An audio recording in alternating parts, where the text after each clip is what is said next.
Welcome to Raji Murali vlogs channel. நம்ம இந்த பதிவில் பார்க்க போகிறோம் ஸ்ரீ கந்த புராணம். அதில் அடுத்தது 73வது தலைப்பு இந்திரனுடைய மனமாற்றம். அதை பற்றி சொல்ல போகிறேன். இதுக்கு முன்னாடி 72 பதிவுகள் போட்டிருக்கேன். பார்க்காதவங்க நான் பிளேலிஸ்ட்டில் முதல்லேருந்து பாருங்கள். இந்திரனுடைய மனமாற்றம்.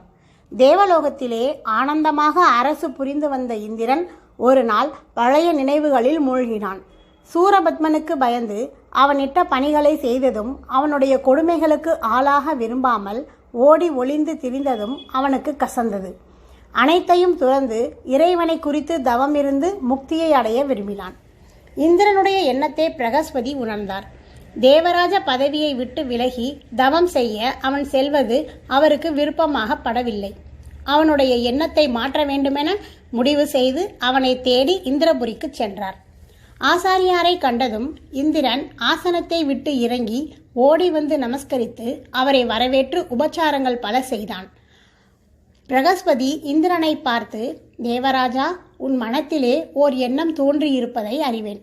சூரபத்மனால் அடைந்த துன்பங்களை நினைத்து வருந்தி இந்திரலோக வாழ்வையே வெறுக்கிறாய். அரச பதவியையும் சொர்க்க போகங்களையும் துறந்து ஐம்புலன்களை அடக்கி உடலை வருத்தி செய்யப்படும் தவத்திற்கு விளைகிறாய். அதனால் உனக்கு என்ன பயன் வந்துவிடப் போகின்றது? மிகவும் துன்பங்களை அனுபவித்தவர்களுக்கு பெரும் செல்வமும் சுகபோக வாழ்க்கையும் கிட்டும். இது யாவருக்கும் பொருத்தமானதே. உனக்கு மட்டும் விதிக்கப்படவில்லை. கடுமையான தவம் செய்த முனிவர்கள் கூட போக வாழ்க்கையை கைவிடுவது இல்லை. முடிந்தவரை அனுபவித்த பின்னரே உடலை வருத்தும் கடுமையான விரதத்திற்கு வருகின்றார்கள். திரிமூர்த்திகளையும் எடுத்துக்கொள். அவர்களும் போகங்களை அனுபவிக்க தவறியதில்லை. ஏற்கனவே அனுபவித்த துன்பங்களை எண்ணி பயந்து கிடைத்த போகத்தை விட்டுவிடுவதா? இந்த பாக்கியங்களை துறந்து நீ தவம் செய்ய போவதால் துன்பங்களே உண்டாகும். சிறிய கனலுக்கு பயந்து கடலிலே போய் விழுவதற்கு ஒப்பாக இருக்கிறது உன் எண்ணம். ஐம்புலன்களையும் ஒடுக்கி கடுமையாக தவம் செய்து உடலை துறந்து எம்பெருமானிடம் ஐக்கியமாவதால் பேரின்பத்தை அடையலாம் என்று சிலர் கூறுவர்.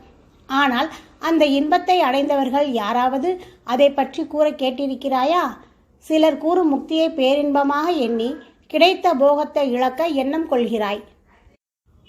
நீ விரும்பினால் அதை பற்றி விரிவாக கூறுகிறேன் என்றார். ஆசாரியாருடைய வார்த்தைகளை கேட்ட இந்திரனுடைய மனம் சிறிது சலனமுற்றது. அவர் எடுத்து கூறிய பேரின்பத்தை நாட வேண்டுமென்று அவர் மனம் விரும்பியது. அவரை வணங்கி, சுவாமி, எனக்கு ஆசாரியராக இருந்தும் இதுவரை இத்தகைய ஒரு விஷயத்தை பற்றி எனக்கு ஏன் உபதேசிக்கவில்லை? இப்போதே அதை எனக்கு எடுத்துச் சொல்லுங்கள் என்று கேட்டான். மகவதே, பக்குவம் அடைந்தவர்களே அத்தகைய விஷயத்தை கற்க வேண்டும் என்று அறிஞர்கள் காத்திருப்பார்கள். ஆகையினால்தான் இதுநாள் வரை நான் உனக்கு உபதேசிக்கவில்லை. சமயங்கள் 1008 என்றும் கணக்கற்றவை என்றும் பலர் பல வகையாக சொல்வார்கள். இப்பிறவியிலேயே பேரின்பத்தை தரக்கூடிய சமயம் ஒன்று இருக்கிறது. அதை உலோகபதம் என்று சொல்வர் என்று விளக்கமாக தேவகுரு கூறி இந்திரனுக்கு அவற்றை விவரித்தார். ஆசாரியாருடைய உபதேசம் இந்திரனுடைய மனத்திலே பெரிய மாற்றத்தை தோற்றுவித்தது. தவம் செய்து முக்தியை அடைய வேண்டும் என்ற எண்ணம் அவனுடைய எண்ணம் மாறிவிட்டது. சகல போகங்களையும் முன்போல அனுபவித்து மகிழ வேண்டும் என்ற விருப்பமே மேலோங்கியது. ஓகே ஃப்ரெண்ட்ஸ், இந்த பதிவு பிடிச்சிருந்தா லைக் பண்ணுங்கள், கமெண்ட் பண்ணுங்கள். அடுத்த தலைப்பு 74வது தலைப்பு சிவனே பரபிரம்மம். அடுத்த பதிவில் பார்ப்போம். Thank you friends.